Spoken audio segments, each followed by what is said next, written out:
Hello tout le monde, j'espère que vous allez bien. Je suis ravie de vous retrouver aujourd'hui pour une nouvelle vidéo dans laquelle nous allons parler d'organisation de bibliothèque ou de cartothèque plus précisément, et où nous allons parler de jeux et de cartes. Voilà un petit peu les amis. Donc comme vous avez pu le voir dans le titre de cette vidéo, j'ai réorganisé ma cartothèque en triant mes jeux par saison. Et je m'y suis prise comment? J'ai utilisé mon pendule et un cadran de radiesthésie avec les 4 saisons de l'année. Donc je vais vous montrer ça un petit peu plus tard dans la vidéo, hein. Je vais vous donner l'exemple pour que vous voyez comment je m'y suis prise. Donc ça a pris un petit peu de temps, je vais pas vous mentir, parce que comme j'ai plus d'une centaine de jeux, il a fallu que je fasse du coup la demande au pendule pour tous les jeux de la bibliothèque, donc ça m'a pris quand même quelques heures, mais voilà, là ils sont rangés, donc je vais vous montrer tout ça, je vais vous expliquer comment c'est organisé, tout ça, je vais vous montrer comment je m'y suis prise, et surtout, je vais vous montrer les jeux que je vais pouvoir utiliser cet hiver. Voilà un petit peu ce qui va se passer dans cette vidéo. Alors là, pour l'instant, vous avez vu sur la bibliothèque, donc je vais m'approcher, je vais vous montrer un petit peu plus en détail comment c'est organisé, et puis ensuite, je me mettrai la caméra du coup sur mon support qui me permettra de filmer sur le dessus. Comme quand je fais des présentations de jeux ou des tirages de cartes, et puis comme ça je vous présenterai les jeux qui sont dédiés à la saison de l'hiver. Voilà, comme ça ça vous fera découvrir un petit peu certains des jeux de ma collection si vous les avez pas vus en présentation de jeux par exemple, et puis comme ça vous verrez un petit peu voilà comment j'ai organisé les choses, et du coup les jeux que vous allez le voir le plus souvent à partir à peu près du 20 décembre. Voilà les amis, comment va se dérouler cette vidéo. Je vais essayer de faire pas trop long au niveau du format. Donc voilà, et puis de toute façon, si vous avez des questions, n'hésitez pas à me les mettre en commentaire. Bien sûr, vous retrouvez dans la barre de description les liens vers tous mes réseaux sociaux, donc Facebook, Instagram, ma commu WhatsApp. Je suis sur TikTok aussi maintenant, donc n'hésitez pas à me rejoindre. Vous avez aussi le lien vers mon site internet si vous voulez découvrir mes prestations. Donc voilà, n'hésitez pas à aller voir tout ça. D'ailleurs, si vous venez de me découvrir là à l'instant avec cette vidéo, je m'appelle Sophie, je suis accompagnante spirituelle dans les Landes, donc à travers des séances de cartomancie, tirage de cartes, où je peux aussi utiliser le pendule. J'utilise aussi tout l'aspect intuitif, médiumnité, que mes capacités me permettent d'utiliser, et puis tout mon savoir, mes connaissances, mes croyances, à travers tous ces outils-là, je vous aide à vous éveiller, à accepter aussi le fait qu'il y a un monde invisible et à mieux le comprendre, et puis surtout à en recevoir des messages si ils ont des choses à vous dire ou si vous avez des questions à leur poser. Voilà. Bon, on est parti. Du coup, je vais aller vous montrer rapidement comment s'organiser maintenant ma cartothèque. Donc, comme vous pouvez le voir, les jeux sont sur 5 étagères. Voilà. Donc en termes de place, c'est ce que mes jeux prenaient déjà, hein. J'ai pas empiété, j'ai pas réduit l'espace qui était dédié à mes jeux. Sauf que maintenant, ils sont rangés, c'est-à-dire qu'une étagère correspond à une saison. Donc là, pour le moment, vous avez tous les jeux qui sont sur l'étagère du haut, qui correspondent aux jeux dédiés au printemps. Ensuite, ici, vous avez tous les jeux qui sont dédiés à l'été. Ici, ce sont les jeux qui sont liés à la saison du moment, donc c'est-à-dire à l'automne. Ici, vous avez les jeux que je vais vous présenter du coup de manière un petit peu plus complète, les jeux d'hiver. Et enfin, tout en bas, ici, ce sont les jeux que je peux utiliser tout au long de l'année. Voilà, donc je vais vous expliquer après avec le pendule comment j'en ai déduit que ces jeux-là n'étaient pas à utiliser dans une saison particulière, mais que je peux les utiliser tout au long de l'année. Voilà, je vais vous expliquer tout ça. Donc, pour le moment, vous voyez s'organiser de cette manière-là. Alors pourquoi j'ai voulu organiser par saison? Eh bien c'est parce que je me suis rendu compte que déjà les jeux ont vraiment chacun leur énergie. Il y a des jeux que j'ai envie d'utiliser surtout pendant la période lumineuse, donc printemps-été, et des jeux que j'ai plus envie d'utiliser en automne ou en hiver. Donc en fait je suis toujours un petit peu en train de délaisser des jeux, sachant que comme tout bon cartomancien, eh bien j'ai mes jeux préférés et les jeux que j'utilise quand même quasiment tout le temps. Ce qui fait que finalement, eh bien, j'ai beaucoup de jeux qui restent sur les étagères, qui prennent la poussière et qui ne sont pas utilisés, que je ne manipule pas suffisamment, alors qu'en fait tous ces jeux ils ont beaucoup de choses à apporter, ils ont vraiment tous leur personnalité, ils ont vraiment tous leur sujet de prédilection, ils peuvent en plus être mixés les uns avec les autres puisque certains s'entendent mieux que d'autres, donc franchement c'est dommage de les garder simplement sur l'étagère et de pas les voir. Déjà dites-vous que quand j'ai trié hier ma cartothèque, donc quand j'ai fait la demande de pendule pour voir à quelle saison il correspondait, eh bien en fait à chaque fois je me disais mais en fait ce jeu il est tellement chouette et je m'en sers jamais et c'est dommage. Et en fin de compte comme j'ai envie d'utiliser vraiment plus tous mes jeux, ben j'ai décidé de les ranger par saison pour que déjà les jeux que j'utilise correspondent vraiment à l'énergie du moment, de la saison dans laquelle on se trouve, qui est beaucoup plus cohérent en fait, et surtout ça va me permettre tout au long de l'année de redécouvrir des jeux que j'aurais un petit peu délaissés, et comme ça en fin de compte à chaque fois eh bien les étagères vont bouger, donc ça va réénergiser tout ça, ça va bouger les énergies, et donc ça va faire du bien à tout le monde et au jeu et à moi, et puis c'est surtout des jeux que j'aurais beaucoup utilisés, je vais pouvoir les mettre entre guillemets en pause ou en hibernation, ce qui fait qu'ils vont pouvoir se reposer, se recharger, et quand je vais les réutiliser, du coup ils seront dans de nouvelles énergies, et ils seront dans de bonnes vibes.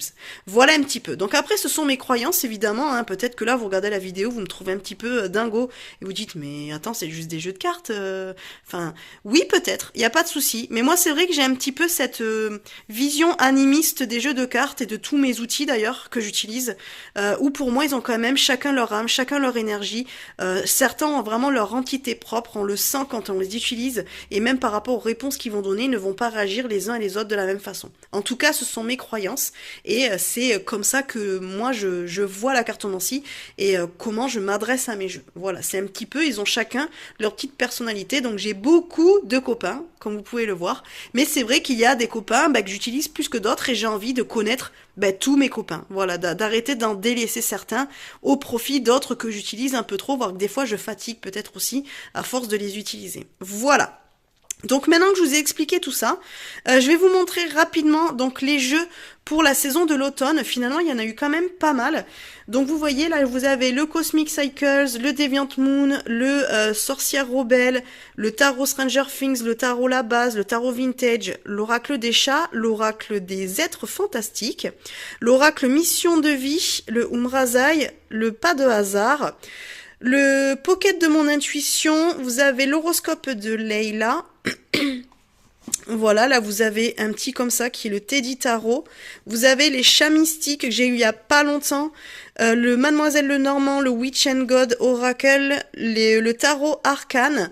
Et derrière, nous avons le Tarot des Belles Créatures, le Tarot Interdit Vampiria, le Tarot Histoire de Sorcière, l'Oracle d'Ama-Am, l'Oracle des Murmures, pardon, l'Oracle des Sorcières, l'Oracle des Archanges, l'Oracle Céleste d'Astrokif, la Destinée des Flammes Jumelles, l'Oracle des Métamorphes, l'Oracle des Animaux Totems, et celui-ci qui est l'Oracle Augure. Donc ça, ce sont tous les jeux que je vais encore utiliser quelques semaines, là, les 2-3 semaines, puisqu'on est encore dans l'énergie automnale. Et ensuite, je vais les délaisser je vais les mettre en stand-by, disons que je vais les laisser tranquilles. Et du coup, je vais plutôt travailler avec ces jeux-là. Voilà, donc ceux-là, je vais vous les montrer tout à l'heure, hein, quand on sera sur le plan de dessus, comme ça vous les verrez un petit peu mieux. Et ensuite, on a tous ces jeux-là.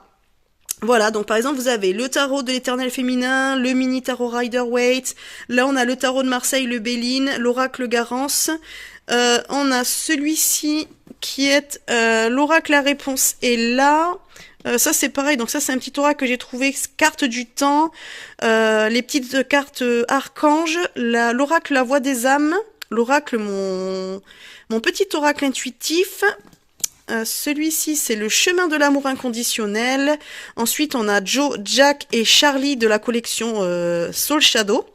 On a le nouveau jeu de la main, la sagesse divine des animaux, le symbolone, le nouvel Eteia, la quête du 5e royaume, pardon. Et ensuite, derrière, on a le Capybaro, on a Medixit. Et on a tous les jeux type cartomancie traditionnelle, donc à savoir les 32 cartes, les cartes la voyante et aussi les jeux de tarot à jouer. Voilà. Donc ça, ce sont les jeux que j'ai pu utiliser tout au long de l'année. Donc le but étant d'utiliser ces jeux-là tout le temps et de pouvoir les mixer avec ceux-là. Donc vous voyez, en fait, ça me fait déjà quand même tous ces jeux-là à utiliser tout au long, alors déjà tout au long de la période hivernale. Ça fait quand même beaucoup de jeux, hein. J'ai de quoi m'amuser. Et pourquoi là je les ai mis sur le bas? Eh bien c'est simplement parce que quand je suis assise à mon bureau, eh bien en fait j'ai les jeux qui sont directement accessibles ici. Ce qui fait que lorsque on va changer de saison, eh bien je vais remonter les étagères. Donc ça veut dire que là, ce qui est en hiver, l'hiver ira là-haut. Et donc comme ça, on va descendre, hop, printemps, été, et du coup je vais me retrouver avec la saison qui correspond le mieux là où je dois travailler, quoi. Vous avez compris un petit peu ce que je vais faire, donc même sur les étagères, ça va tourner, et comme ça sera pas toujours la même chose. Alors il faut savoir en plus que je suis Gémeaux, hein, les amis, donc un Gémeaux a toujours besoin de changement, de renouvellement, donc en fait, moi c'est pour ça qu'avoir juste 2-3 jeux de cartes et faire toujours avec les mêmes, c'est pas possible. En fait, je suis trop changeante dans mon état d'esprit, dans mes énergies, donc en fait, si j'utilise toujours le même jeu, je m'ennuie, puis en plus, le jeu ne correspond pas tout le temps à mes énergies puisqu'elles sont tout le temps changeantes. Donc c'est vrai que il faut toujours que je change de jeu pour avoir le jeu qui correspond à mes énergies du moment lorsque je veux faire un tirage, soit pour quelqu'un en consultation, soit pour moi, soit pour les vidéos ou les réseaux sociaux. Donc c'est pour ça que j'ai aussi cette collectionnite, on va dire, aiguë, qui fait que j'ai besoin de beaucoup de jeux, mais voilà, un peu frustrée de pas toujours les utiliser tous, donc j'ai trouvé cette méthode pour les utiliser. Dites-moi en commentaire si vous pensez que la méthode est plutôt bien, si vous avez une organisation spécifique pour vos jeux. Je vous avoue qu'avant il n'y avait pas vraiment d'organisation. C'est-à-dire que les jeux, j'avais essayé de mettre les tarots ensemble, et puis les oracles d'un côté, et puis après, c'est-à-dire que j'avais un peu mis tous les jeux d'Isabelle Serre ensemble, tous les petits Lenormand ensemble, mais c'était pas vraiment organisé, puis finalement, je regardais même plus les autres jeux, je voyais que ce que j'utilisais tout le temps. Donc c'était quand même dommage de pas découvrir tout ça, quoi. Voilà, donc écoutez, on va changer de point de vue. Je vous mets sur le support et comme ça je vais vous montrer de manière plus complète la méthode que j'ai utilisée avec mon pendule pour déterminer la saison qui est la plus propice pour chaque jeu, et je vais vous montrer du coup les jeux que je vais utiliser cet hiver. Nous revoilà ensemble les amis, je viens de changer de point de vue, comme ça je vais pouvoir un petit peu mieux vous montrer comment j'ai utilisé mon pendule pour déterminer donc la saison la plus propice pour utiliser chacun de mes jeux. Et puis après, je vais vous présenter les jeux que je vais utiliser du coup dans la saison hivernale. Donc voilà, ceux avec lesquels, ceux dont le pendule m'a annoncé que la période la plus propice d'utilisation est plutôt en hiver. Donc n'hésitez pas à me dire en commentaire si vous êtes plutôt d'accord avec les sélections de jeux que j'ai fait, enfin disons que j'ai fait avec le pendule, sachant que moi-même il y a par moment des jeux où je les aurais mis plutôt dans une autre saison, mais j'ai voulu écouter le pendule, j'ai dit non c'est pas grave, tant pis, je suis le protocole, je fais comme me dit le pendule, et après au fur et à mesure du temps, si je vois que j'ai un jeu qui me convient pas dans une saison et que pour moi ça me confirme qu'il serait mieux sur une autre étagère avec un autre groupe de jeux, et bien dans ce cas-là, je le décalerai. Mais on va dire que dans la globalité, j'étais plutôt d'accord avec ce que me disait le pendule. Il y a juste vraiment, allez peut-être 1% des jeux où j'étais pas forcément ok.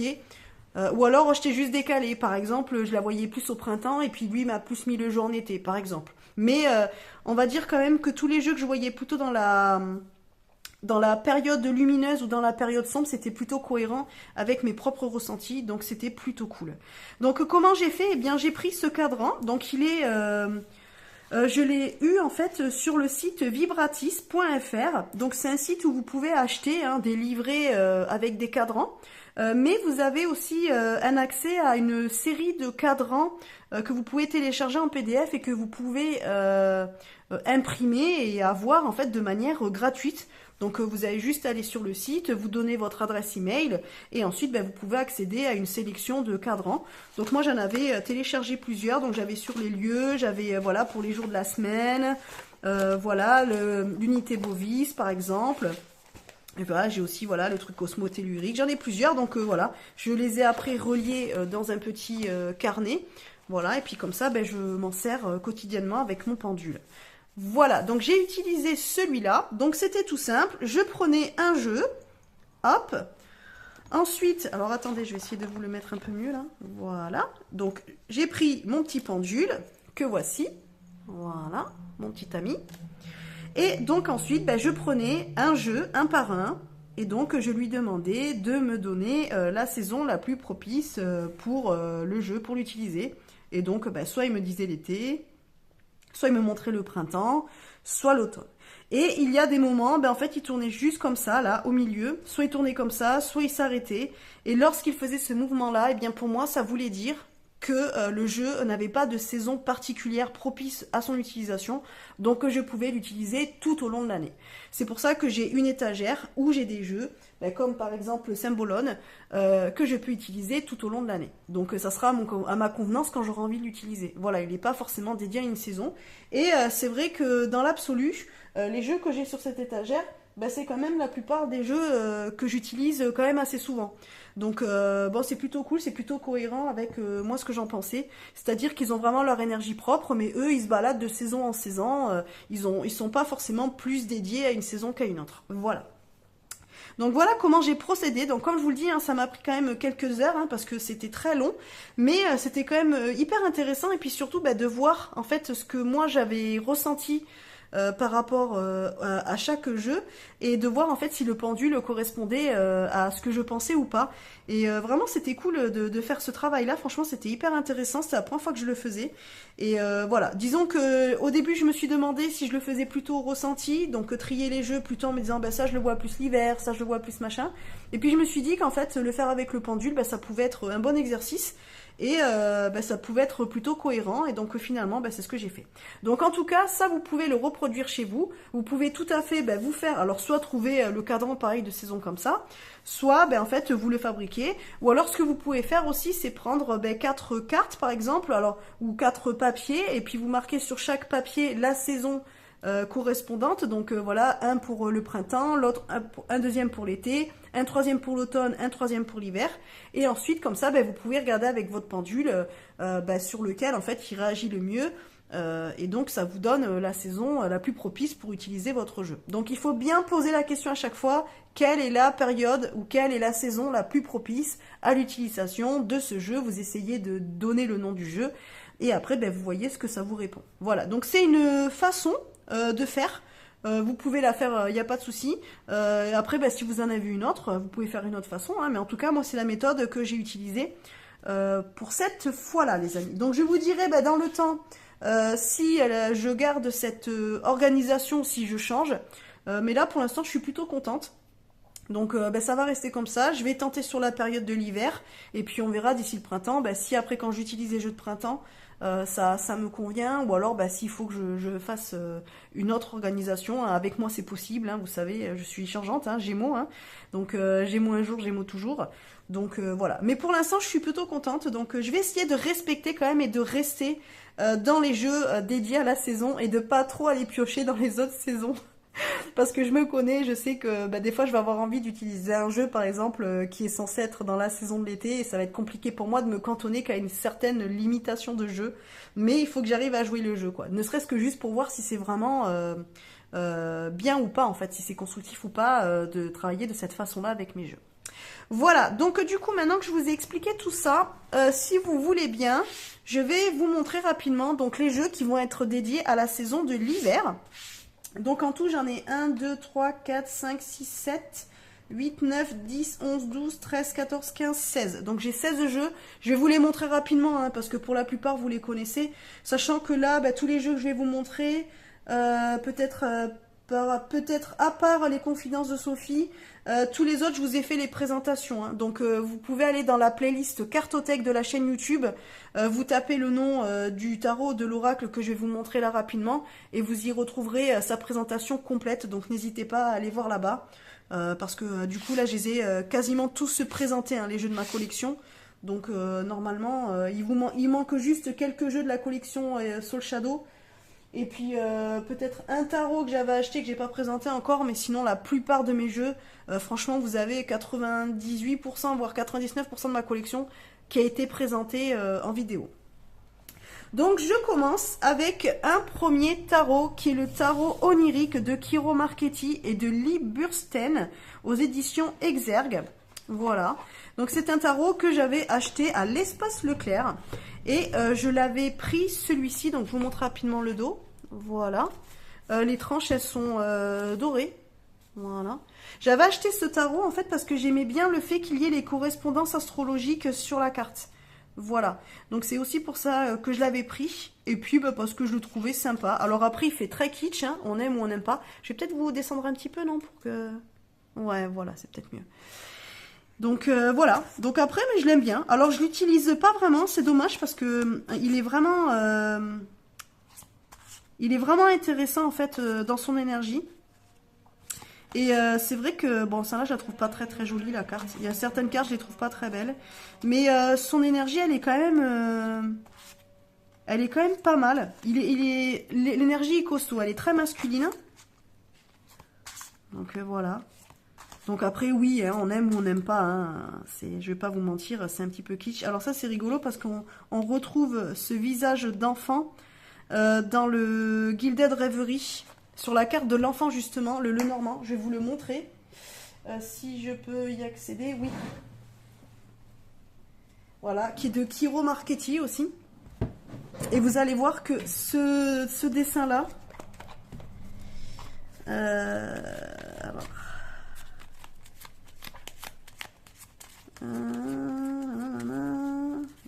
évidemment, il va être à la fin. Ah, vous voyez, ils ont repris le même, voilà, la même illustration. Voilà. Donc, ouais, Kiro Marchetti reprend un petit peu comme ça, des fois, dans certains de ses jeux, les mêmes illustrations. Et il y a aussi Carmine Salerno qui le fait aussi souvent, qui a fait l'oracle de Gaïa, où vous avez des jeux qui... Les oracles sont différents, mais vous avez les mêmes illustrations. D'ailleurs, moi, j'en avais deux de Carmine Salerno, hein, petite parenthèse. J'avais l'oracle de Gaïa et un autre oracle cœur et âme, je crois, qui était en forme de cœur d'ailleurs, les cartes. Et je l'ai vendu parce que bah, il y avait des illustrations qui étaient identiques, sauf qu'en fait les messages des deux cartes n'étaient pas pareils. Et du coup ça me perturbait un peu, donc j'ai gardé que l'oracle de Gaïa. Voilà, donc c'était une petite aparté, hein, on s'en fout en vrai, mais voilà.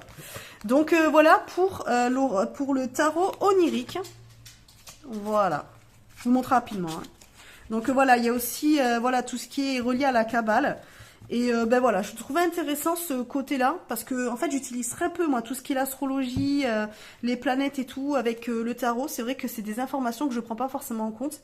Et du coup c'est dommage, mais là voilà, avec celui-là je sais que je peux travailler justement avec ces énergies-là et avec ces informations-là. Donc c'est pour ça que j'avais acheté ce tarot-ci, les amis. Ensuite... nous avons le tarot Buffy contre les vampires. Alors c'est vrai qu'on aurait peut-être pu le classer plus tôt dans la saison automnale, avec Samhain, Halloween et tout ça. D'ailleurs je pensais qu'il allait me donner plutôt cette saison-là. Et finalement il est plus sur la saison de l'hiver. Et ben, réellement ça me dérange pas, tant que ça. Ouais, franchement ça me dérange pas d'utiliser plutôt en hiver plutôt qu'en automne. Parce que j'ai déjà beaucoup de jeux que je peux utiliser en automne. Et finalement, celui-là, c'est vrai qu'il n'a pas forcément la même énergie.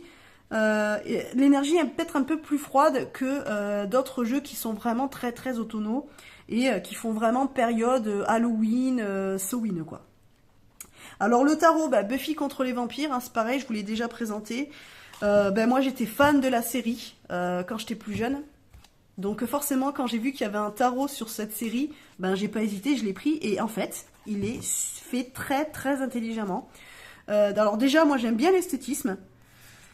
Et surtout, je trouve que les personnages qui sont choisis, ne serait-ce que pour les arcanes majeures ou les cartes de cours, c'est plutôt cohérent et c'est plutôt bien trouvé par rapport aux personnages que vous avez dans la série. Donc franchement, le jeu il est quand même plutôt bien construit. Voilà, on voit quand même qu'il y a eu un travail de recherche par rapport la série et le tarot. Donc ouais, moi j'aime beaucoup. J'aime beaucoup ce jeu. Alors après, il est sur une base Rider-Waite. Hein. Là, par contre, enfin typiquement, l'ermite, avoir pris Oz pour représenter la carte de l'ermite, c'est complètement ça. Pour moi, en fait, il ne pouvait pas y avoir d'autres personnage dans la série qui pouvait représenter l'ermite, à part Oz, quoi. Et je trouve que c'est quand même très très cohérent. Donc voilà, les amis. Donc évidemment, bah, si vous n'avez pas vu la série, bon, bah, vous perdez beaucoup d'infos peut-être. Enfin voilà, ça a plein de liens avec certains épisodes de la série. Donc forcément, bon, ben on fait pas le lien si on connaît pas. Mais c'est pas grave, après vous pouvez tout à fait l'utiliser. Là c'est pareil, le pape avoir pris Giles, c'est tout à fait ça. Quand on connaît le personnage de la série, ben ça colle complètement, quoi. Enfin moi en tout cas je trouve. Là l'impératrice avec Drusilla, mais ouais en fait réellement c'est ça, quoi. Même si c'est le côté sombre de l'impératrice, il n'empêche que c'est quand même cohérent. Donc voilà. En tout cas, l'utiliser pendant la période d'hiver, ben ouais. Franchement, je trouve que c'est plutôt pas mal. Voilà. Ça me convient. Donc celui-là, hop. Moi, je le trouve très sympa. Et c'est vrai que ben, j'utilise pas assez, alors qu'en vrai, il est pas mal. Hein. Et puis même au niveau du livret, les textes explicatifs et tout sont très bien faits. Franchement, c'est plutôt cool. Ensuite... hop, vous allez avoir le tarot des oppositions, donc de Pierre Luca Zizi et de Michel Dalloisio, aux éditions Intuitive Édition. Donc ça, c'était un jeu que m'avait offert ma sœur il y a 3 ans, je crois, pour Noël. Hop. Je le connaissais pas d'ailleurs, je l'avais jamais vu. Donc je vous montre le dos. Voilà. Les tranches qui sont neutres. Hop. Et alors, ce qui est hyper intéressant sur ce tarot, c'est que vous avez donc la carte en droit dans son côté lumineux positif et la carte en vert. Voilà, donc en fait, le motif, c'est quasiment le même. Mais vous voyez que là, c'est vraiment le côté moins lumineux, plutôt sombre. Voilà, le côté négatif. Alors, j'aime pas dire négatif, mais voilà, vous comprenez ce que je veux dire là. Lumineux et plutôt sombre, quoi. Et selon comment tombe la carte, là, on sait directement si c'est... l'endroit ou l'envers, et c'est super intéressant d'avoir les deux points de vue sur une même carte. Franchement, j'aime bien. Le jeu est très beau aussi, j'aime bien l'esthétique. Ça fait un petit peu moyenâgeux quand même. Je trouve franchement pas mal. Et par contre, il pique sévère. Franchement, ça, ce jeu-là, à chaque fois que je l'ai pris, que je me suis tiré 1 ou 2 cartes, le message, il est... Disons que c'est vraiment, si vous voulez un jeu qui cible là où ça fait mal, le jeu qui appuie là où vous voulez pas aller voir, où vous voulez pas aller chercher, c'est le jeu qu'il vous faut. Ça, c'est vraiment le jeu qui vous fout un coup de pied aux fesses, rien que lorsque vous allez voir la carte ou que vous allez aller lire dans le livret l'interprétation. Ça pique, il va droit au but, il est franc du collier et il est pas là pour vous cajoler, quoi. Clairement, il est là pour dire ce qu'il y a à dire. T'es content, t'es pas content, c'est pareil. Si vraiment vous voulez un jeu pour voilà, vous rassurer, pour vous faire cajoler, pour avoir des gentils messages et tout, prenez pas le tarot des oppositions. Ah, lui en fait, c'est le pote, vous savez, qui va toujours vous dire le truc qu'il faut pas, le truc que vous avez pas envie d'entendre. Voilà, c'est-à-dire que, en gros, vous, je sais pas, vous êtes pas bien, vous allez le voir pour qu'il vous rassure, pour qu'il vous prenne... Non, il va vous dire, non, c'est bon, allez hop, bouge-toi les fesses, en même temps, t'aurais pas fait ça, t'aurais pas fait ça, quoi. Vous voyez, c'est ce gars, en fait, qui va pas prendre de gants, quoi. Mais, au final, vous savez qu'il a raison, et que, vous pouvez pas lui en vouloir d'être honnête, et c'est justement pour ça que c'est un vrai ami, parce que, il prend pas de gants, il dit ce qu'il y a à dire, quoi. Et il est là, pour vous foutre un coup de pied aux fesses, pour pas que vous vous laissiez victimiser, quoi. Et bien, c'est exactement l'énergie de ce jeu. Donc, franchement, moi, je l'adore pour ce côté-là, parce que, si j'ai besoin d'un petit coup de boost, ou j'ai besoin un petit peu d'être piqué dans mon orgueil ou dans mon ego... Je vais prendre ce jeu-là et là, c'est sûr que lui, il va me remettre dans les rails. Hein. Lui, il va savoir me faire redescendre direct. Hein. Là, si vous sentez que vous avez un petit peu la grosse tête, là, que vous voulez raconter un peu, là, que vous êtes un petit peu en train de partir en vrille, vous prenez lui, vous tirez une carte, bim, il vous remet dans le droit chemin. Ah, lui, là, il vous fait redescendre, mais de 10 étages sans ascenseur. Donc, ce jeu, il est super bien pour ça. Donc, voilà, il faut accepter. Donc, c'est vrai que pour faire du travail d'introspection, de travail de l'ombre... d'aller vraiment chercher les choses qui titillent, qu'on n'a pas envie d'aller gratter, mais qui sont indispensables pour notre évolution, et bien ce jeu, il est parfait pour ce type de pratique et de tirage. Donc voilà pour le tarot des oppositions. Donc le fait qu'il soit dans la saison hivernale, eh bien ça correspond tout à fait à cette saison où en fait justement on peut faire plus de travail d'introspection, plus de travail de l'ombre, aller travailler un petit peu sur soi, voilà, faire un petit peu du travail, voir un petit peu ce qu'on peut mettre en place, ce qu'il faut laisser tomber pour pouvoir recommencer une nouvelle année sur de bonnes bases, vous voyez ce que je veux dire? Donc vraiment il correspond tout à fait à l'énergie de la saison. Donc pas du tout étonné que le tarot ait choisi la saison de l'hiver pour lui. Ensuite, on a l'Alter Tarot. L'Alter Tarot, oh là là, je l'adore ce jeu, il est vraiment trop trop beau. Donc c'est Yéna de la chaîne Soul Shadow qui l'avait créé. Donc maintenant, il n'y en a plus, hein, vous le trouvez plus. Bon, sauf si vous arrivez à le trouver d'occasion, mais en fait, elle a édité qu'une seule fois. Moi, quand elle a sorti, dès qu'il a été disponible au Salon des Arcanes, je suis allée directement le chercher parce que je le voulais absolument. Et je regrette pas. Alors la qualité elle est ouf, hein, mais bon évidemment hein, ça c'est pas du mass market, donc forcément ben, le jeu coûte plus cher mais la qualité ben, elle a rien à voir. Alors le seul truc qui me dérange un peu c'est que les cartes je trouve qu'elles glissent pas trop quand on les mélange. En fait les cartes sont assez mates, je sais pas trop comment on peut appeler ça, mais du coup je trouve qu'elles glissent pas assez, et encore que là à force de l'utiliser ils glissent un peu plus. Mais comparé à d'autres jeux, c'est vrai que moi j'ai tendance à bien aimer quand les cartes glissent quand même pas mal. Et là, c'est vrai que bon, ça accroche un petit peu, mais ça va se faire au fur et à mesure du temps. Mais c'est juste un petit détail, ça c'est très très personnel, parce qu'après la qualité des cartes, elle est parfaite. Hein. Donc je vous montre le dos, qui est pas forcément réversible d'ailleurs, puisque là vous avez le personnage. Mais en fait, Yéna ne travaille pas avec les cartes endroit-envers. Voilà, si vous suivez cette créatrice sur les réseaux, hein, vous la retrouvez hein, sur YouTube, sur Instagram et tout ça. En fait, les cartes, elle les lit que dans le sens endroit, quoi. Elle prend pas le sens... Très rarement, elle prend le sens inversé des cartes. Du coup, bah, c'est pour ça qu'elle n'a pas fait de dos que l'on peut inverser, quoi. Voilà. Donc le dos est très beau. Moi, j'adore. Et avec ces tranches-là vertes, là, ce serait très, très joli. Et donc, je vous montre quelques cartes. Donc, c'est un tarot qu'elle a mixé. Donc, et le tarot, alors plutôt Marseille, et la cartomancie traditionnelle. Voilà, donc en fait c'est un hybride entre les deux types de cartomancie.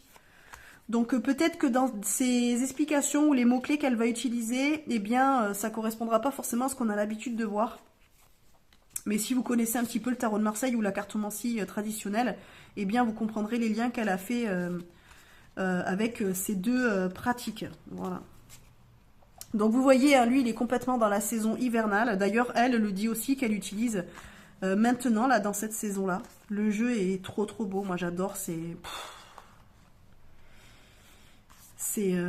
sais pas. Ce jeu, il est magnifique. Ah, je l'aime d'amour. Voilà. Je pense que lui restera dans ma collection toute ma vie, quoi. Voilà. Donc, voilà pour l'Alter Tarot. Hop. Donc ensuite, j'ai le tarot de Marseille qui est sorti, donc la version Grimaud, le classique. Hop, donc que lui, le pendule a choisi la saison hivernale pour son utilisation, sachant que lui, normalement, je l'utilise franchement jamais. Voilà, ça c'est mon premier jeu de cartes que j'ai eu avec le Grand Tétéia que je vais vous montrer juste après. Ces deux-là, ce sont mes tout premiers jeux. Voilà. Donc au début que je l'ai eu, forcément je comprenais rien aux arcanes mineurs, donc j'utilisais que les majeurs. Et puis après j'ai un petit peu laissé tomber parce que je l'ai eu très jeune. Hein, je crois que ça ces jeux, je devais avoir max 14 ans quoi. J'avais entre 12 et 14 ans. Donc en fait c'était compliqué à l'époque, puisque j'ai 42 ans maintenant. Donc à l'époque, oui ça fait vieux de dire ça, mais on peut le dire ça comme ça. En fait c'était difficile quand même de trouver déjà des jeux, donc parce qu'il n'y avait pas grand chose en vrai. Et surtout trouver des livres qui expliquaient comment utiliser le tarot et tout ça. Il n'y avait pas autant d'informations qu'aujourd'hui. Et puis surtout on n'avait pas accès à internet comme maintenant quoi. Donc voilà, bon ça je vous le montre rapidement parce que vous le connaissez, hein, voilà. Mais du coup c'était mon premier tarot, voilà, que je me trimballe du coup depuis quoi. Depuis 30 ans hein, les amis. Voilà. Donc écoutez lui, je l'utiliserai un petit peu plus. parce que j'avais tendance à l'avoir au fin fond de ma bibliothèque et pas l'utiliser. Et aussi le grand Teteia, donc que j'avais eu quasiment en même temps que le tarot. Je pense que lui, j'avais dû l'acheter après, puisque comme j'arrivais pas avec le tarot, je pense que j'avais essayé avec le grand Teteia. Alors je sais plus si je l'avais acheté neuf ou si j'avais trouvé ça dans une brocante, je me souviens plus. Mais c'est pareil, c'était, voilà, j'avais 13-14 ans quoi. Donc ça c'est le dos, voilà, qui est très moche, mais voilà, que l'on reconnaît. Quand je vois le dos dans les vidéos, je sais que c'est le grand Teteia. Voilà, et puis bah, du coup les cartes qui sont comme ça. Donc qui a le nom de tarot, mais qui n'est pas vraiment un tarot, puisqu'il a son propre... Enfin, il est structuré, oui, comme un tarot, puisqu'il a 78 cartes, et puis vous avez des majeurs et des mineurs, en gros, on va dire. Mais en fait, vous pouvez pas... comment dire, vous pouvez pas interpréter les cartes du grand Teteia comme vous allez interpréter un tarot de Marseille, par exemple. Voilà, ils sont vraiment les deux, n'ont rien à voir l'un avec l'autre. Donc en fait, il s'appelle tarot, mais en réalité, c'est un oracle. Voilà. Disons que pour moi, c'est un oracle avec la structure du tarot, mais c'est pas un tarot. Voilà. Mais en tout cas, il avait le nom de tarot. Voilà, donc ça, c'est vraiment les cartes que vous pouvez utiliser en droit envers. Donc oui, vous avez le dessin qui est à l'envers, mais du coup, vous avez le mot dans les deux sens, quoi. Enfin voilà, vous avez, selon le sens, vous avez un mot différent, quoi. Donc celui-là aussi, il pique pas mal, hein. Le grand Teteia, il a un petit peu la même énergie que le tarot des oppositions. Celui-là, il pique aussi, hein. C'est pas vraiment un oracle qu'on utilise comme ça, enfin un tarot qu'on utilise voilà, pour avoir des messages tout gentillés, tout doux et qui nous rassurent. Non, lui, il tape où il faut taper, il dit ce qu'il a à dire, point. Tu le prends bien, tant mieux, tu le prends pas, tant pis, quoi. Voilà. Il prend pas de pincettes. Mais les jeux un petit peu plus anciens comme ça, ils ont quand même cette énergie-là, hein. Très masculine, déjà. Et vraiment dans cette vibe de écoute, je te dis ce que tu as à dire, et puis voilà, bim, on prend pas de gants, il n'y a pas de chuchotage, là, on victimise pas, on fait pas de câlin, on s'en fout. Tu m'as posé une question, je te réponds, point, quoi. Voilà, si ça te plaît pas, bah tant pis pour toi. Et vous avez le Béline aussi qui est dans cette énergie-là. Mais le Béline est quand même au final, en fait au début il me faisait cet effet-là, et je me rends compte que plus je l'utilise et plus je trouve qu'il a une énergie plus douce que les Teia ou que le tarot des oppositions. En fait, je trouve qu'il s'adoucit au fur et à mesure qu'on le pratique. Voilà. Ça fait un petit peu dingo de dire ça, mais écoutez, moi je vous dis comment je vois les choses. Donc ensuite, j'ai l'oracle Alanka. Alors je suis contente qu'il me l'ait mis dans l'hiver, parce que du coup, je viens juste de l'avoir et j'avais envie de l'utiliser. Donc ça aurait été dommage qu'ils me le mettent au printemps ou en été, mais clairement en fait la saison de l'hiver lui correspond. Alors au début je pensais qu'il allait me le mettre dans l'automne, mais finalement l'hiver lui va très bien aussi, puisque oui, c'est sûr que quand on parle de connexion à l'invisible, au défunt, on a plus tendance à penser à cette période justement entre la Toussaint et Noël, puisque c'est là où on va dire, où on se dit que le voile est le plus fin entre les deux mondes, hein, surtout vraiment sur cette nuit de Toussaint ou nuit de Samhain ou d'Halloween, comme vous voulez. Mais alors déjà, moi je trouve que ça change un petit peu. Déjà, moi je trouve que là, par exemple, cette année, je trouve que les énergies de la Toussaint sont vraiment sur tout le mois de novembre. Donc après, bon, moi c'est aussi dans mes croyances. Moi en fait, la Toussaint... Enfin, ou Samhain, comme vous voulez, je le fête tout le long du mois de novembre. C'est-à-dire que moi, le mois de novembre est vraiment le mois pour les ancêtres. Donc, c'est là où je vais peut-être avoir plus de connexion avec les défunts de ma famille, mes ancêtres, ou alors de la famille de mon mari, par exemple, ou de certains proches. Mais c'est vrai que l'hiver, eh bien, en fait, c'est aussi propice justement à l'intériorité et à essayer de peut-être plus s'écouter. Et donc, peut-être qu'on est plus ouvert pour pouvoir aussi écouter ce qui se passe autour de nous. Et c'est vrai que en fait, le travail qu'on peut faire avec l'oracle Alanka, eh bien, l'hiver se prête très bien à ce travail-là, surtout si on a envie de faire un travail sur du long terme, c'est-à-dire qu'on a vraiment envie de rentrer en connexion avec, par exemple, un invisible, une entité, mais qu'on a envie de travailler sur le long terme avec elle. Donc, c'est plutôt intéressant. Donc, ouais, je suis plutôt contente et je trouve que c'est cohérent de l'avoir mis pour la saison d'hiver. Voilà, donc, bon, même si j'aurais préféré qu'ils me le mettent dans les jeux que je peux utiliser toute l'année. Mais bon, c'est pas grave, celui-ci, je sais qu'il est dans la saison de l'hiver. Mais voilà, à d'autres moments de l'année, je sais que si j'ai besoin de l'utiliser, j'utiliserai quand même, hein. Donc, je vous montre le dos. Hop. Je suis désolée, je renifle. J'espère que ça vous dérange pas et que ça en dégoûte pas certains. Mais en fait, je suis enrhumée depuis quelques jours et ça a beaucoup de mal à guérir. Donc, je m'excuse pour les reniflements intempestifs et dérangeants. Donc voilà pour l'oracle Alanka, il est superbe. Là, j'ai pas eu encore l'occasion de l'utiliser parce que j'ai eu beaucoup de travail, j'ai eu beaucoup de choses à faire. Et du coup, j'ai pas encore eu le temps de bien travailler, mais je me suis préparé un carnet spécifique pour travailler avec lui. Donc comme ça, je vais pouvoir vraiment avoir une pratique spécifique avec cet oracle. Mais du coup, là, je vais pouvoir la mettre en place, je pense, une fois que les fêtes de fin d'année seront passées. Je pense que je travaillerai avec lui après les fêtes de Noël et tout ça. Donc voilà pour l'oracle Alanka. Après, j'ai de la collection Soul Shadow, donc c'est une collection chez Grimaud, donc qui a été aussi créée par Yéna de la chaîne Soul Shadow. Alors là, je vous ai déjà montré d'autres jeux de la collection. Alors je crois qu'en vidéo, vous avez le tarot de Django et les amours de Marlowe qui sont déjà en présentation. Sophie, Leila et Charlie, je ne les ai pas encore fait. Voilà, donc les vidéos viendront plus tard. Si vous les cherchez, elles n'y sont pas. Mais j'en ai déjà fait certains de la collection. Donc je vous montre le dos. Voilà. Et donc lui, alors en fait, il m'a un peu dispatché les jeux de la collection par saison. Je pensais qu'il allait tous me les regrouper. Donc c'est pour ça qu'au début, quand j'ai eu les 7 jeux, parce que je crois qu'il y en a 7, je me suis dit, est-ce que je le fais regrouper? Ou et puis non, il m'a répondu non séparément. Donc en fait, j'en ai qui sont, j'en ai 3 qui sont pour la saison estivale. J'en ai un pour la saison automnale. J'en ai un pour la saison hivernale et par contre il m'en a mis 3 pour la saison, enfin pour toute saison. Donc c'est plutôt cool parce qu'en plus c'est ceux que j'utilise le plus. Donc voilà. Donc ça c'est les confidences de Sophie. Alors ce sont des cartes plutôt pour faire du journaling ou pour essayer un petit peu de se poser des questions sur soi. Donc par exemple, vous voyez ici on a confie-moi, hop, là, donc confie-moi le cadeau que tu aimerais recevoir là maintenant. Et donc, ça vous permet soit de vous poser une petite question comme ça de temps en temps, soit moi j'aime bien l'utiliser dans mon carnet de journaling, quand je sais pas trop quoi écrire, du coup je me prends une petite carte et par rapport à ça, je réponds et finalement ça enclenche le processus d'écriture. Vous voyez ce que je veux dire? Donc c'est plutôt intéressant, c'est cool, donc moi j'utilise de cette façon-là. Et puis après, vous pouvez l'utiliser juste simplement comme ça, vous posez une question. Ou alors, vous pouvez aussi peut-être le faire pour apprendre à connaître quelqu'un. Par exemple, vous rencontrez quelqu'un et puis un soir, vous avez envie peut-être de, au lieu de jouer à action-vérité, vous prenez Sophie.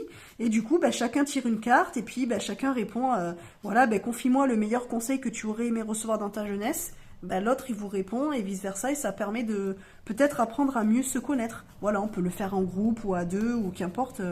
Ça peut être intéressant, et puis on peut le faire avec les enfants aussi, pour peut-être essayer de créer un dialogue avec eux, pour essayer peut-être de débloquer des conversations, si on a un petit peu du mal à communiquer avec eux. Donc voilà comment vous pouvez utiliser Sophie. Et puis oui, forcément, si c'est un jeu que vous allez prendre peut-être plus comme un jeu, on va dire, un jeu comme ça de divertissement, voilà, pour passer une soirée ou autre, c'est sûr que c'est plus un jeu que vous allez utiliser en hiver plutôt que l'été, quoi. L'été, on a tendance à plutôt sortir et tout ça.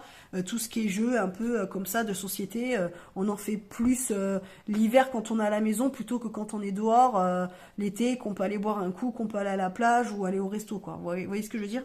Donc pour moi, c'est cohérent qu'il me l'ait mis plutôt dans la saison hivernale, sachant que c'est là aussi où on fait le plus de journaling si on est adepte de cette pratique. Ensuite, j'ai l'oracle de l'énergie, donc pour la saison hivernale. Donc c'est un jeu aussi qui est assez connu, je pense que vous l'aurez déjà vu passer, si vous regardez quand même beaucoup de vidéos de cartomancie. Voilà. Donc je vous le montre. Alors il est kitsch, vraiment il y a du doré de partout. Voilà, après on aime ou on n'aime pas, mais moi je trouve qu'il parle très bien ce jeu. Et c'est vrai que j'ai tendance à l'utiliser surtout pour tout ce qui est relationnel. Et en fait, mon pendule m'a mis tous mes jeux qui traitent tout ce qui est relationnel, sentimental, voilà, amoureux. Tous mes jeux qui sont un petit peu dédiés à cette thématique-là, il me les a mis dans la saison de l'été. Donc, bon, ça fait que j'ai pas forcément de jeux là, à part un à la limite, mais j'ai pas de jeu spécifique en hiver pour ce type de questionnement-là. Mais c'est plutôt logique parce que comme comme je le pense, en fait, c'est plutôt l'été qu'on se pose la question, voilà, si on peut rencontrer quelqu'un, on est plus dans ce move-là, dans cette énergie-là de faire de nouvelles rencontres, de sortir, voilà, c'est plus dans cette période-là qu'on a envie de ça, et qu'on va peut-être se poser des questions, avoir des petites amourettes, des choses comme ça, plutôt qu'en hiver, quoi. L'hiver, on est plutôt enfermé chez nous, on sort pas trop, donc en fait, on a moins l'opportunité de rencontrer des gens. Alors qu'en été, ben, on est plus tourné vers l'extérieur, on va avoir tendance à plus sortir, plus aller au resto, plus faire des activités dehors, donc forcément, ben, c'est plus propice aux rencontres, hein. Mais j'ai quand même, voilà, ce jeu que je pourrais utiliser pour tout ce qui est relationnel.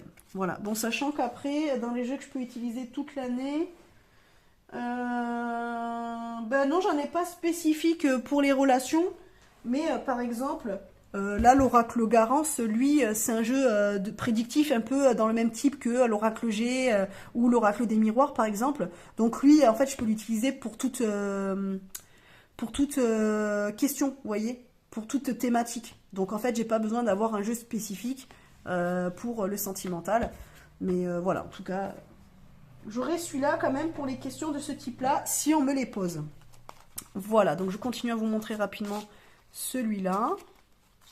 Voilà. Donc ouais, il est bien, puis c'est vrai que ben, je me rends compte que je l'utilise pas assez. À un moment donné, je l'utilisais beaucoup, et puis là, un petit peu moins. Après, j'ai l'oracle des vies antérieures d'Isabelle Serre. Alors, c'est pareil, je pensais qu'il allait tous me les mettre dans la même saison. Et puis, ben non, en fait, il les a dispatchés. J'ai l'oracle chakra du cœur qui m'a mis pour l'été. J'ai l'oracle liberté énergétique pour le printemps. Et j'ai mission de vie pour l'automne. Donc, en fait, il m'a mis un jeu de la collection d'Isabelle Serre sur ces cartes oracles-là dans chaque saison. Voilà, sachant que vie antérieure, normalement, j'aime bien l'utiliser avec libération énergétique, mais bon, c'est pas grave. De toute façon, au pire des cas, si j'ai vraiment besoin, j'irai le chercher. Mais normalement, voilà. Donc là, j'en ai un par saison, et il m'a mis l'oracle la voix des âmes dans celui que je peux utiliser toute l'année. Voilà. Après, ça, c'est plus pour faire du contact défunt. C'est un peu plus dans le même concept que l'oracle Alanka. Donc voilà les amis, donc je vous montre celui-ci. Donc il m'a séparé toute la collection. Bon après c'est pas plus mal, hein. C'est pas très dérangeant. Donc ça c'est le dos. Et donc ça du coup c'est un jeu pour travailler un petit peu sur ses vies antérieures. Donc après c'est un jeu pour moi, ils sont bien hein, ces jeux hein, d'Isabelle Serre, hein. Moi je les aime beaucoup, je les trouve très beaux. Mais c'est vrai que ce sont des jeux qui sont bien pour démarrer sur un sujet. Donc là par exemple pour les vies intérieures c'est bien pour entre guillemets comment dire, ça va débroussailler le terrain pour accéder à certaines informations. Mais si vous voulez creuser un petit peu plus loin, il faudra utiliser d'autres jeux parce que je trouve qu'on a tendance à être vite limité. En tout cas, moi je le suis, et c'est vrai qu'il me manque des informations avec ce jeu-là, j'arrive pas à tout avoir. Donc c'est vrai qu'en général, je le mixe toujours avec un autre jeu pour avoir plus d'informations. Parce qu'en fait, là j'ai tendance à rester en surface. Et j'arrive pas à accéder à d'autres choses plus lointaines et des informations qui seraient assez importantes quoi. Donc il est très bien pour débuter ou pour voilà comme je vous ai dit pour débroussailler le terrain, pour y voir plus clair et peut-être pour cibler une piste. Mais après voilà, sachez qu'il faut le mixer avec d'autres jeux. En tout cas moi c'est ce que je fais. Voilà. Mais après, il est chouette, hein, franchement, je l'ai déjà utilisé et tout, pour faire des tirages même à d'autres personnes. Et il est plutôt cohérent, hein, il parle quand même plutôt bien. Hein. Voilà. Et donc, en hiver, oui, je trouve que c'est plutôt cohérent aussi, puisque c'est les moments d'introspection. Donc, c'est peut-être là où on est peut-être le plus attentif à ce qui se passe autour de nous, et peut-être à être assez à l'écoute pour entendre des choses un peu plus spirituelles, on va dire. Donc je suis plutôt ok avec cette période de l'année. Alors j'avais aussi, alors ça c'est pas vraiment un tarot, hein, donc c'est le tarot de journaling avec E.A. Waite. Alors ça c'est donc un jeu qui a été fait. Donc en fait vous retrouvez toutes les cartes du tarot, voilà, donc sur une base Rider-Waite.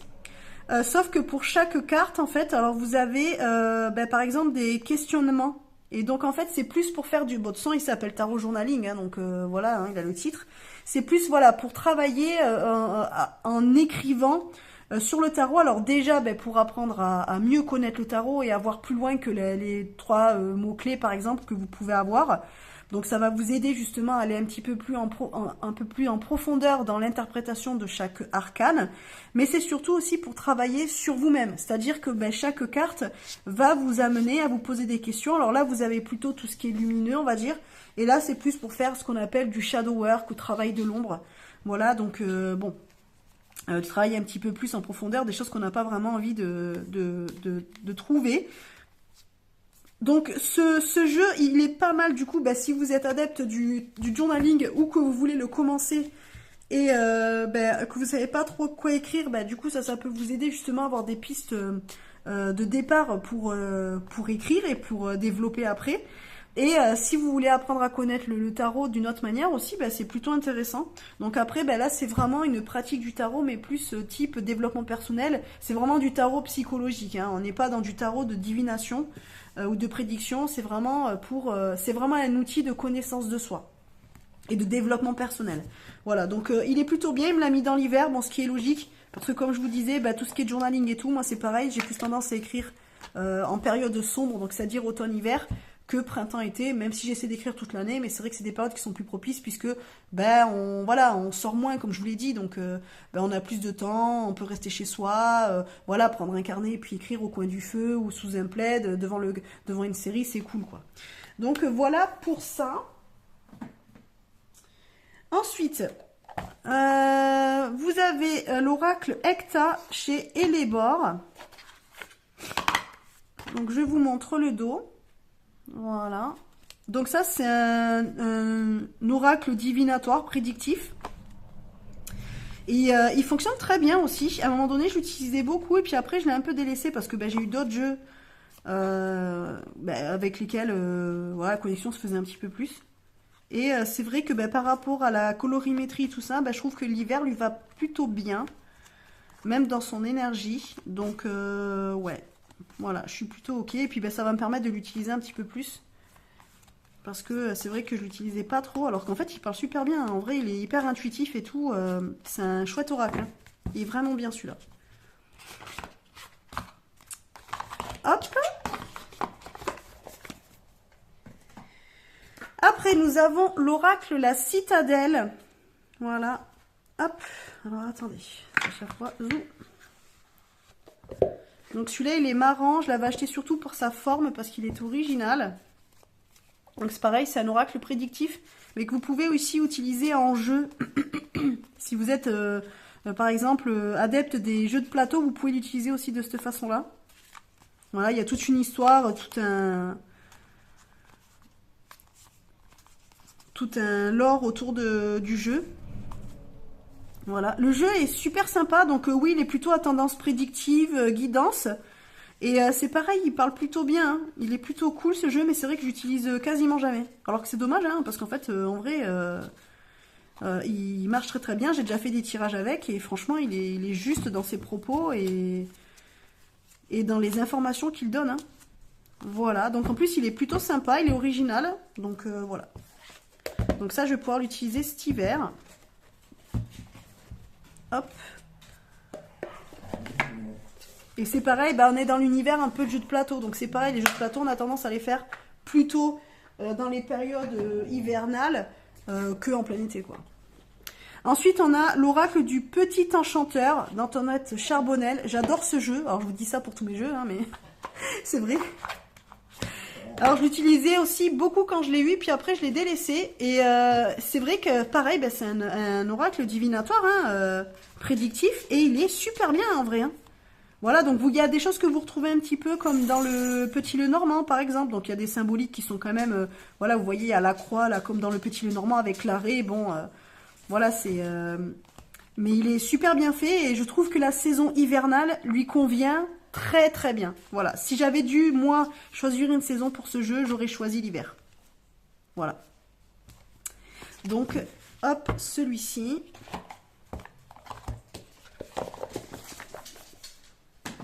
Après, un autre sujet, donc là on est plutôt sur un oracle plutôt de développement personnel, on va dire. On est sur l'oracle Ishtar, donc pour sortir de l'emprise, donc de Gabriel Sanchez. Ça c'est un jeu qui a été créé pour travailler sur tout ce qui est relations un petit peu malsaines, toxiques. pour arriver à en faire le deuil et à s'en sortir un peu et comment dire, pour guérir un petit peu de ces relations-là. Donc voilà, hein, c'est pour travailler sur soi, évidemment. On peut aussi l'utiliser comme un oracle relationnel. Mais moi, j'utilise pas forcément dans ce sens-là. C'est plus, voilà, j'ai tiré une carte, je vous le montre. Il est super beau, vous allez voir. Donc avec les tranches dorées. Et voilà, c'est quelque chose qui est plus... Pour moi, c'est plus un jeu, voilà, pour se reconnecter à soi. Bah, connexion, rien. Et il est super chouette, ce jeu, j'aime bien. Je le trouve très beau. Alors bon, c'est plus un jeu qui, je pense, sera le plus utilisé par des femmes que par des hommes, malgré le fait qu'un homme peut très bien l'utiliser, parce qu'un homme peut très bien être dans une relation aussi toxique, malsaine avec une femme, ou avec un autre homme, bien sûr. Donc le jeu est mixte, hein, bien sûr. Mais c'est vrai que bon, peut-être que une femme peut-être se sentira plus connectée à ce jeu qu'un homme. Peut-être, je ne sais pas. Après, tous les jeux sont mixtes, hein. En vrai, il n'y a pas de jeux pour les hommes, des jeux pour les femmes. Tout le monde peut utiliser les jeux, hein. Ça, on s'en fiche, quoi. Donc voilà, vous avez les éléments. Voilà. Donc ce jeu aussi, il est sympa. Et oui, le fait de l'avoir mis plus tôt dans tout ce qui est énergie hivernale, ouais, je trouve que moi, ça me parle comme ça aussi. Donc plutôt d'accord avec ce que m'avait dit le pendule. Et enfin, donc le dernier jeu. Ah, 43 minutes, hein. Pourtant, j'ai essayé de faire vite, mais... Donc le dernier jeu, c'est... Alors attendez, je vous remonte un petit peu juste pour vous voyez la boîte en entier. L'oracle de la métamorphose. Donc ça, c'est un jeu vraiment voilà, de développement personnel, hein. Donc là, en plus, vous avez toute une histoire et tout pour expliquer le jeu et tout ça, machin. Donc voilà. Et il est super chouette. Alors voilà, vous avez un compte initiatique et donc vous avez le livre avec 52 rituels. Donc en fait, pour chaque carte, vous avez l'explication et vous avez un rituel, en fait, voilà, à faire. Donc après, ben, vous le faites ou pas, mais un rituel vous est proposé. Et du coup, c'est plutôt cool. Et ben, le fait de l'avoir mis dans la saison hivernale, ben, c'est cohérent parce que voilà, c'est encore une fois, on parle d'introspection, on parle de travail sur soi. Et c'est vrai que ben, voilà, l'hiver est la période la plus propice pour faire ce type de travail-là. Donc pour moi, c'est complètement cohérent de l'avoir mis avec les jeux de saison hivernale. Donc je vous montre un petit peu à quoi ressemble le jeu, mais je pense que vous avez dû les voir, hein, parce qu'il est assez connu quand même.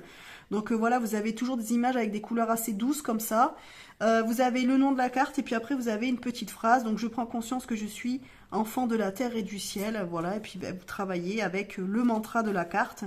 Et ben, si vous avez envie de faire des rituels comme sur le livret pour travailler sur vous, voilà, pour vous reconnecter un petit peu à votre être intérieur, eh bien ce jeu il est fait pour ça. Voilà. Les cartes sont super jolies, moi j'adore.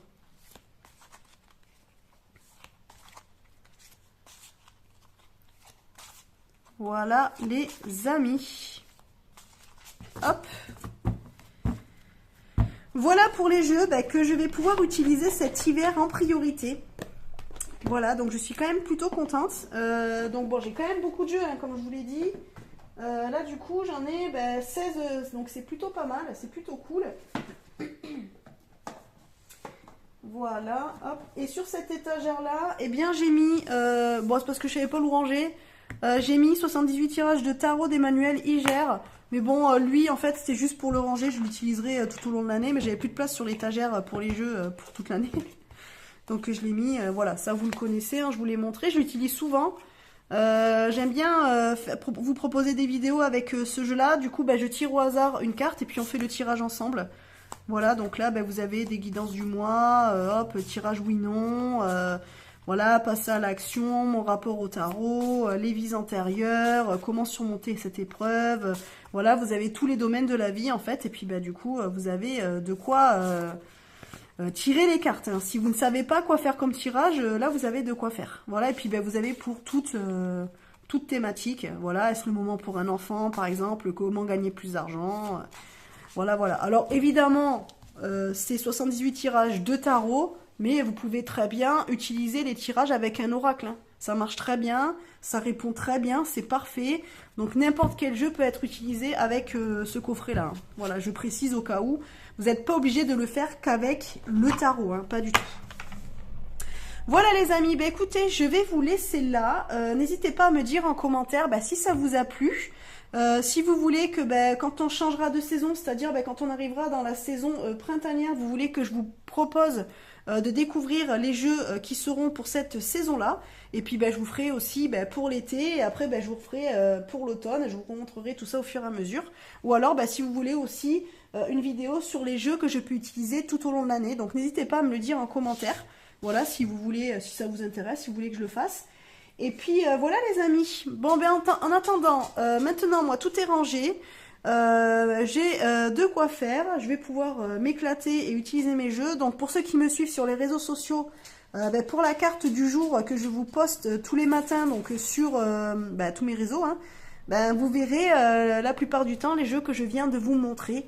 Voilà, et puis aussi les jeux que je peux utiliser toute l'année. Voilà, donc ça va moins tourner, il y aura moins autant, parce que j'essayais quand même d'utiliser tous mes jeux pour la carte du jour.